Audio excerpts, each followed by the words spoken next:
In the earliest days of video games, pricing wasn't just inconsistent, it was downright chaotic. I'd like an Atari 2600 system, please, and everything that goes with it. Everything? You sure you want everything? I want everything. When the Atari 2600 released in 1977, games like the best-selling Space Invaders were priced between $30 and $40. Not bad, right? But adjust that for inflation and you're looking at over $100 today. These weren't epic RPGs or immersive sandboxes, they were arcade ports, often with a single screen and a looping sound effect. That was the standard. As consoles evolved into the 8-bit and 16-bit generations, pricing didn't get more reasonable, just more confusing at first glance. The average Nintendo or Super Nintendo title hovered around $40 still, but the range was wild. Castlevania might go for $45, while Final Fantasy VI or Secret of Mana could hit $70 to $80 at launch, or roughly $170 in today's money. So what made these early games so expensive? First off, the market was small. The home console and PC space in the 80s and early 90s was nowhere near the juggernaut it is today. Arcades still dominated. Console games were a risky investment, and high prices were one of the only ways to turn a profit in a market where a lot of players weren't even buying games at full price. Used and rental markets were massive. But the biggest factor came down to the hardware inside the game itself, the cartridge. Unlike today, where games are just files on a disc or a digital storefront, back then each game came on a custom-built PCB. ROM chips, save batteries, and in some cases, special processors like the Super FX chip used in Star Fox to allow better 2D and 3D capabilities. Imagine if every time you bought a game, it had a mini SSD built into it. And these weren't cheap to produce. Once a publisher printed, say, 500 copies, they were stuck with them, whether the game sold or not. Manufacturing mistakes were costly, and storage added another layer of risk. To make things even more locked down, Nintendo controlled the cartridge pipeline. After the 1983 video game crash, caused by a flood of low-quality titles, Nintendo implemented a strict quality control and retained manufacturing rights and licenses. That decision gave them control, but it also kept prices high for years. But that's a story for another day. And even when the games hit the stores, it wasn't over. Retailers had a leeway, so a game that costs $50 in one store might be $65 in another without a sale. And during holidays or due to how popular a title was, prices could skyrocket due to simple supply and demand. In the end, the only consistent rule was inconsistency. So yes, game prices were all over the place and sometimes painfully expensive. But there was a reason for that. Cartridges were complex, the market was small, and the logistics were brutal. There was a justifiable business logic behind those numbers. Which is exactly why the argument that modern games need to cost more just because of inflation doesn't really hold up. So why are prices increasing so dramatically now in such a short period? The answer isn't as simple as games cost more to make. It's far more deeper than that, ranging from live service games to AAA industry collapse, to a whole web of lies, manipulation, and deceit. But to find it, we have to continue the story and rewind to a major turning point, a tiny silver disc that would change everything.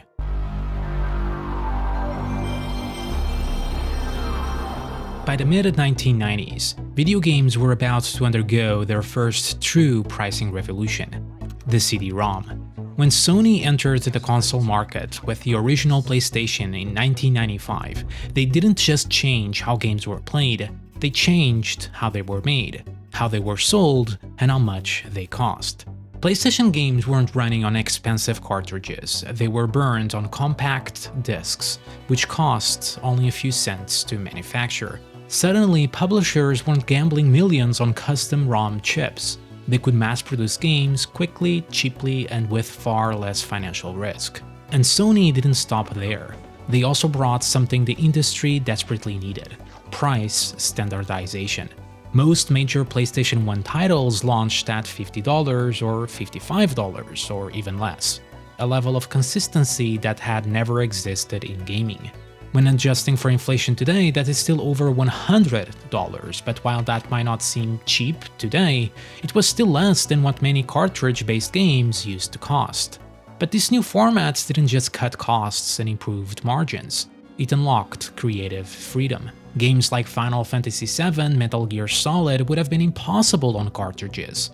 CDs, although slower, offered 10x the storage of cartridges, paving the way for pre-rendered cutscenes, full voice acting, immersive 3D environments, and ironically at a lower price. The Nintendo 64 stuck with the cartridges, and that came with consequences, leading to dramatic price discrepancies. Ads from the time often highlighted the stark contrast in game prices between the two consoles. It's no surprise then that third-party developers flocked to Sony. By the end of the generation, the PlayStation had outsold the Nintendo 64 more than 2-1. By the early 2000s, the DVD era locked this new system in place. The PlayStation 2, original Xbox, and GameCube all embraced disc-based gaming, and nearly all major titles followed a predictable, stable model, $50 at launch. But that stability wouldn't last forever. As early as 2004, familiar articles popped up stating, "Inflation finally wins." Publishers were quietly testing higher price points. Neverwinter Nights launched at $55, while Warcraft 3 tested the waters at $60.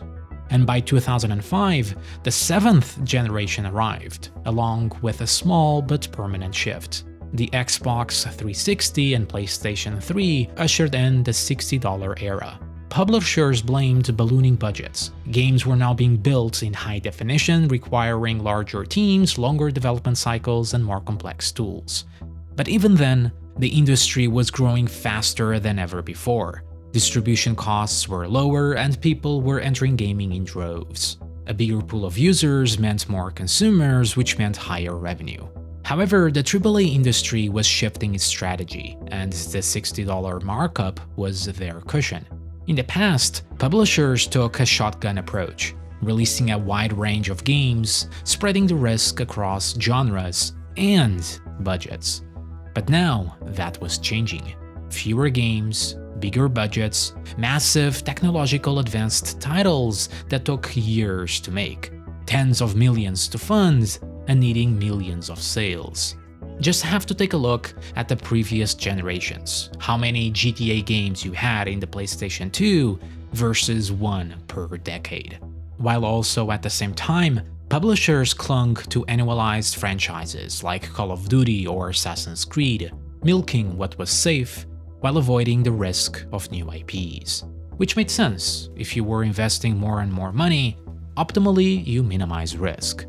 But placing all of your eggs in one basket and introducing franchise fatigue had an equal or even larger risk, a risk the industry seemed to ignore as it raked in the profits. According to EA's chief creative director, Richard Hillman, in 2013, the number of teams working on AAA games had dropped from 125 to just 25, a 10-year low. But while the number of teams was reduced, the costs went substantially up, and the number of people on those teams went up by necessity. Other articles from the time, like The State of AAA by Polygon, were also sounding the alarm, warning of studios growing into bloated operations with hundreds of developers and budgets ballooning into the tens, hundreds of millions of dollars. The concern wasn't just how much these new games cost to make, but what would happen if they didn't sell enough to justify it? What if these over-designed, over-budgeted projects kept scaling upward and started missing the mark, laying the foundation for everything that would go wrong in the decade ahead?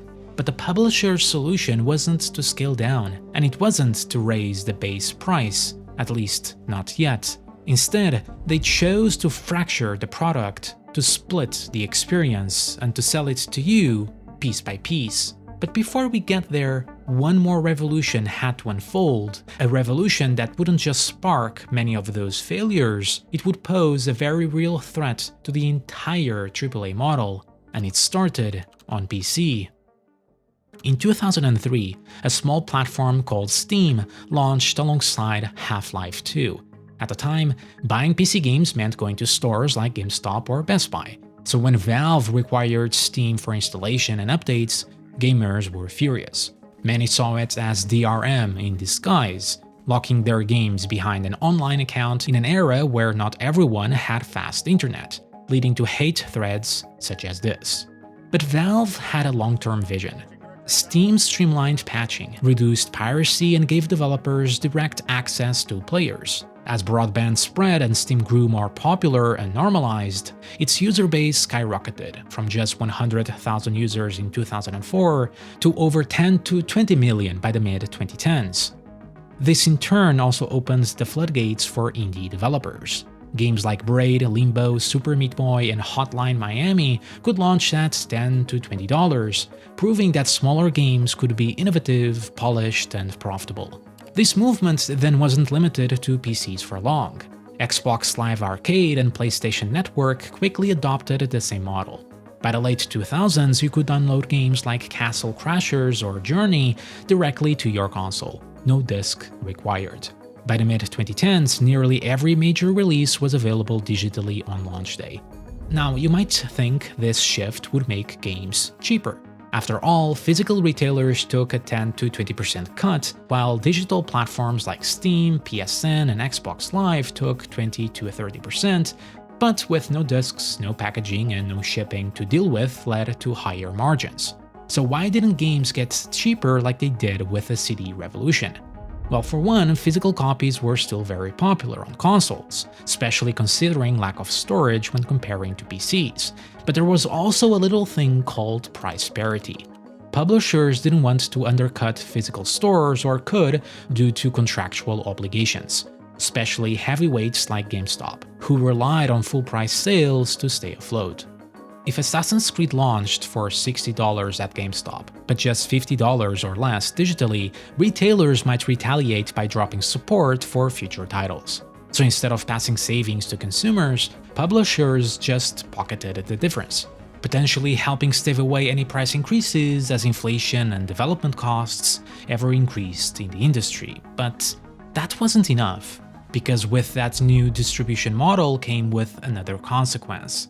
It laid the groundwork for something far more lucrative and far more controversial, because the real monetization shift was just about to begin. It began quietly, a few dollars for some horse armor in Oblivion, a couple of extra map packs in Call of Duty, some bonus songs in Guitar Hero. Inspired by free-to-play games and subscription-based MMOs, developers began experimenting, not just with downloadable content, but with microtransactions, recurring revenue, and long-tail monetization strategies. Because if you were spending tens of millions on a single game, or relying on annual releases to carry your business, you needed more than just one big sales bump. You needed revenue that never stopped.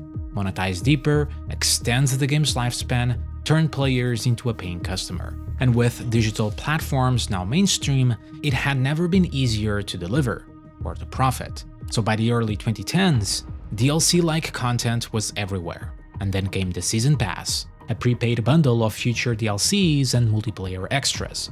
Franchises like Battlefield, Assassin's Creed, and Call of Duty built entire monetization strategies around it. Then there were pre-order bonuses. Originally, they served a purpose, reserving a physical copy in the cartridge and CD-ROM days when supply was limited. But as scarcity vanished in the digital era, pre-orders became a psychological weapon. Exclusive weapons, cosmetics, and even full missions were locked behind a pay-early wall. Deluxe editions, gold editions, ultimate editions, early access. The more you paid, the more of a game you got, or at least publishers wanted you to believe.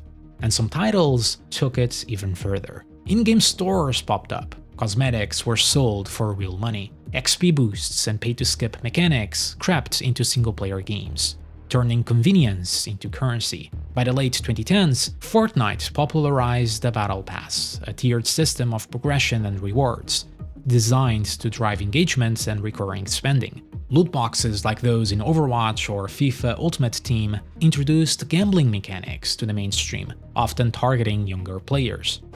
Excuse me, It's not gambling, it's surprise mechanics. It wasn't about buying a game anymore, it was about staying in a game and spending along the way. Games as a service, the golden goose of the industry. Suddenly, the price on the box wasn't the real price at all. A game wasn't just a game, and behind the scenes, profits were exploding. Not as one-time spikes, but as consistent, ever-growing revenue streams. It was predictable, scalable, and for investors, irresistible. Gaming had become the fastest-growing sector in the entertainment industry, and with live service models pumping out returns, everyone wanted in. And yet, through all of this, one number stayed the same: $60.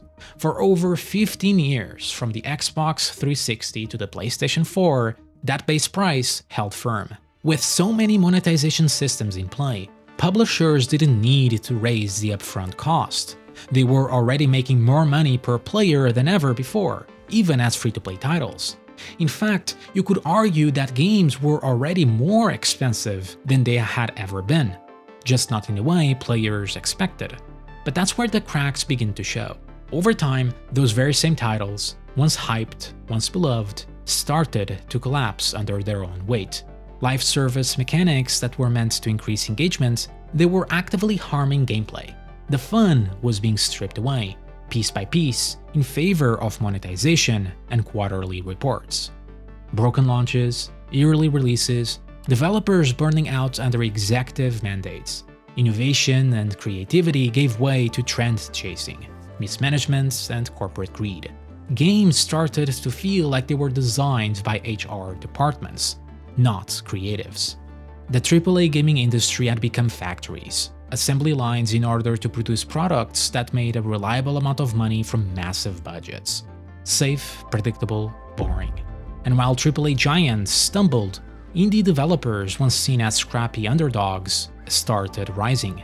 Steam became their playground. New tools gave them power. Smaller teams could now build games that rivaled blockbuster titles, not just in size, but in quality, vision, and soul. As major publishers watched their sales dip, those same monetization tactics came under fire, not just from players, but from governments. Loot boxes were being investigated as gambling, and subsequently removed from many titles. Currency systems were scrutinized. The whole foundation based on manipulation in order for players to spend more money, long and regulated, was starting to crack. So to compensate, prices were about to go up. But the real problem was being completely ignored by the industry. It started with a headline: 2K breaks gaming's de facto $60 ceiling, asks for $70 for next-gen NBA 2K21. After 15 years, the price wall had finally been shattered. Publishers called it necessary. Inflation, development costs, a new generation of hardware. They said it was a monumental leap forward, one that represented the value being offered. But players weren't buying it, literally. How could the same game, still stuffed with microtransactions, battle passes, and pre-order bonuses, suddenly demand more? It didn't feel justified, it felt opportunistic. And worse, it came during a time of massive growth. The COVID lockdowns had pushed gaming to new heights. More players, more spending, more profits. AAA companies were reporting record-breaking earnings. And yet, one by one, PlayStation, Ubisoft, Xbox, EA, Nintendo all announced $70 as the new standard. But was it really necessary, or just the next phase of monetization? Then came the value proposition.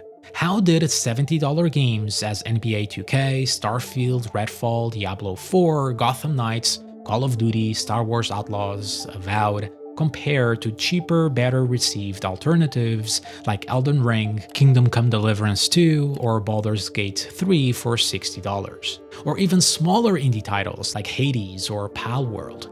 No aggressive monetization, just quality games at fair prices. Where exactly was the value? And this is without factoring in regional pricing. Here in Europe, Doom the Dark Ages, for an example, is already €80. It didn't add up because the price increase wasn't getting us better games, it was not improving the games, just making them more expensive. with ridiculous justifications such as being AAA games. But here's a fact that is true. AAA budgets have exploded over time. Massive teams, hundreds of millions spent on development and marketing. But is that the consumer's fault? Publishers chose to scale endlessly, to chase trends, to bloat their games and their studios with a massive amount of staff and games with everything for everyone design, to turn games into marketing platforms, glorified storefronts, engagement loops for selling more products. Look at Assassin's Creed Shadows. More about engagement and metrics with a budget ballooning past $200 million. And as a game, safe and average. Space Marine 2 developer, a game that stands between AA and AAA, put it best. A lot of teams throughout development will overscope games. They'll look at some other game that just came out and say, oh, we got to do that, let's add this, we got to do this. And they lose focus on the core, what actually makes the game fun. But the goalpost changed. The ultimate goal was not to make a great game, but a great infinite revenue source with so many companies and games attempting and failing over the past decade. Ubisoft tried to copy the model over and over, and although they managed to generate billions of dollars from MTX alone, they never cracked the live service success. Now they're facing their worst financial state ever. WB Games is yet another example that failed with Suicide Squad, but even now, when the sentiment has changed, hopes to still double down on live service games. PlayStation, known for cinematic single-player games, tried to follow that trend, but despite the success with Helldivers 2, cancelled so many projects after the Concord disaster that the PS5 has felt like a barren wasteland of game releases. So imagine all of that on a wide scale, as these monetization practices get more of the pushback they deserve, as their soulless live service games keep failing and their popularity waning, a model they have invested millions to billions of dollars. They will have nothing left to fall back on. And Sony's lack of games and Ubisoft's financial disaster is an exact representation of that. So instead of crafting better games, better products, and downscale to improve their bottom line, the solution was to raise prices. In 2025, the most unlikely company raised the ceiling again: Nintendo. Known for smaller and self-contained titles, announced that some games for the Switch 2 were going to be priced at $80. Even remasters or ports from the older generation were to be priced at $70 or more. Not to be outdone, Microsoft followed. Even though in 2024, Phil Spencer, head of Xbox, stated, "We went through COVID. We found ways of getting more money per player. I think at some point you reach a peak on that. And frankly, it can go to some places that are manipulative." Yet a year later, Microsoft cited market conditions and rising dev costs to justify their price hike, despite still reporting record earnings and laying off staff in mass. So what is the ultimate move here? Aren't they just digging their own grave, increasing the risks of piracy, depriving millions of people of buying their products for being too expensive, and by consequence, lowering their revenue? To turn us into patient gamers waiting for discounts. Maybe they were banking on all the analysts that say gamers will pay these prices and in turn make more revenue. Or maybe the goal is to shift the entire system and revenue source like live service games once did. Gamers need to get comfortable not owning their games. That infamous Ubisoft quote, memed into oblivion, was never about digital ownership or DRM. It was about subscriptions. Game Pass, Ubisoft Plus, EA Play, PlayStation Plus, an entire ecosystem where players will own nothing and pay perpetually. Game too expensive to buy? Look at our shiny, cheaper alternative. It's the perfect model for publishers and investors. Full control, monthly revenue, endless engagement. Just look at some of the recent blockbuster games offered on those platforms, like Doom, AC Shadows, Indiana Jones, or Avowed.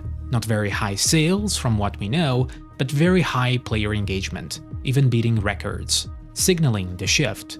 Microsoft and Xbox are doing everything in their power to push Game Pass everywhere, even changing the console landscape, and it's working. For now, Game Pass can offer tremendous value. It is loved by many, the Netflix of games, until it fragments, inflates, and collapses under its own weight, just like streaming is facing. And when that happens, prices rise, value drops, and ads are introduced.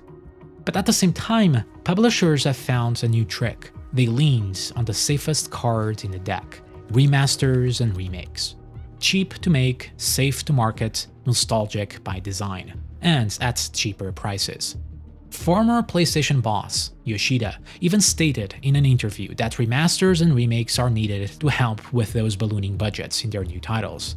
From the many Last of Us remasters that often feel like cash grabs, to Oblivion, Prince of Persia, Black Flag, to Gears of War. Some of these games can even rebuild goodwill with players burned by recent failures.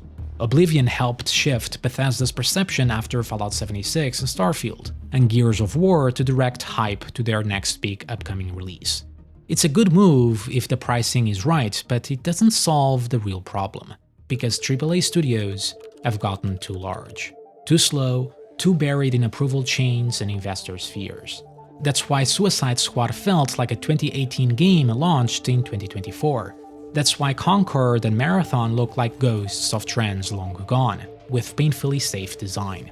AAA doesn't innovate anymore, it reacts, afraid of risks. Live service was a symptom, but not the disease.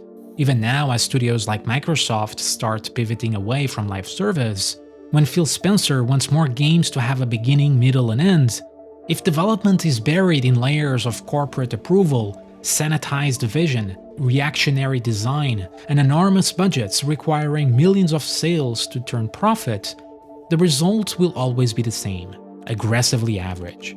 And when that's the product, the Dragon Age Vilgards or the Avoweds of our world, justifying $70 or $80 price tag will be harder than ever. And it's no surprise, really, when the leadership at these companies seems so fundamentally out of touch with both players and reality.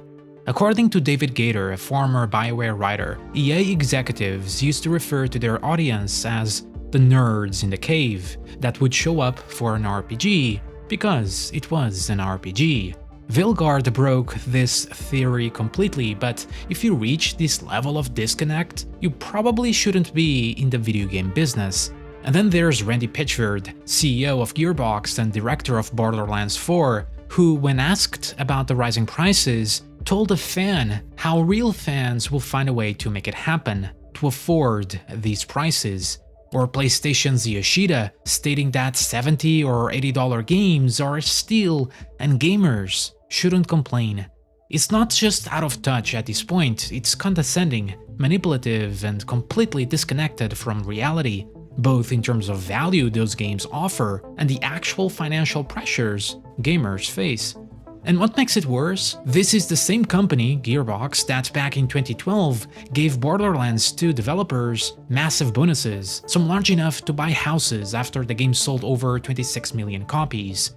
But by Borderlands 3, despite more than 18 million sales, the bonuses were mostly gone.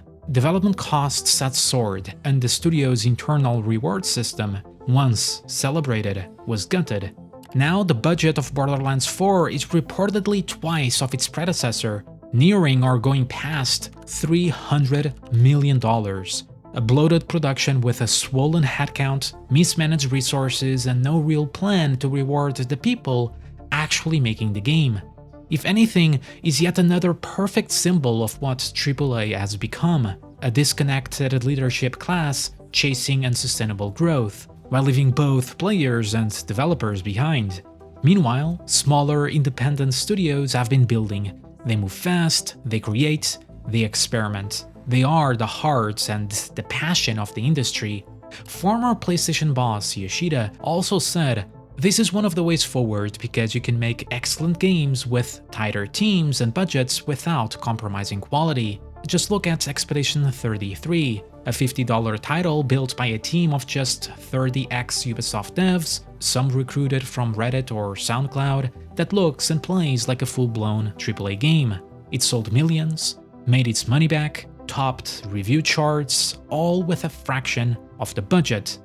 Indies have been revolutionizing the industry for a better part of a decade, and now they're reaching a point with new tech and expertise they can even compete in production values, which was the last line that differentiated indies from AAA. Many were built by teams of a few dozen people, some by just one developer. Others, like Larian, have grown to amass large amounts of resources, but through this blurry line that we call indie and even AA, what matters is that these are independent developers building games unshackled by red tape, mandates, and AAA bureaucracy, offering more for less. All the while, AAA games made by 300 to 600 person teams, or even in the thousands in the case of Ubisoft, are somehow offering less for more. These companies haven't truly competed with each other in years, but now they are facing something different. They are competing with fresh blood, with smaller, faster, more focused, and rapidly growing teams, making better games at lower prices. Games that are simply games. And they are scared. You can see it in the nervous comments after the successes of Baldur's Gate 3 or Expedition 33, or articles such as the deprofessionalization of video games, where some fear the loss of bloated jobs at these massive studios. It's the same shift we saw from old traditional media to the new media, and the pushback it endured and still is, all because they are faster, leaner, and more agile, and history is repeating itself. Those games shattered the illusion that modern AAA games can't do more with the resources that they have. That they have to be bloated, that they have to be safe, with a bunch of developers that aren't passionate or rewarded about what they are doing, with leadership that sees them as replaceable and only caring for profits. But after the COVID boom and all the layoffs and closures happening, reality is finally hitting them. So where does that leave us? A pricing landscape that's completely fractured, where a $50 indie game feels like a masterpiece, and a $70, $80 blockbuster feels like the most average and recognizable game you have ever played, where quality and price are no longer linked, where the line between value and exploitation has never been blurrier, and where players aren't even angry anymore, just walking away to greener pastures. And that's the beauty of competition and the free market. Just like PlayStation once undercut Nintendo with CDs, today smaller, focused independent studios are undercutting the entire AAA ecosystem by focusing on gameplay first, and for us, the consumer, this new boom couldn't be better. But here's a silver lining to conclude. Some AAA publishers, especially those outside of the subscription business or companies like Nintendo that can easily get away with these high prices, are starting to pay attention. 2K, ironically the same company that helped introduce the $70 standard and the publisher of Borderlands, is now pricing its smaller scope titles like Mafia: The Old Country at just $50. A surprising move that competes directly with indies and AA, and actually earns a bit of goodwill, much like the remakes and remasters that have landed quite well in recent years. And it's a good bet, one that seems to resonate with players, because in the end, we do have power. It may take time, but we do influence what gets made and what doesn't. And as always, thanks for watching. Do let me know what you think about all of this down below. There's obviously a lot more to talk about, especially in the state of the AAA industry, but for this one, we'll leave it here. If you want to support more videos like this, do check out the links in the description from my gamer subs or my Patreon to use my link. And as always, I will see you all next time.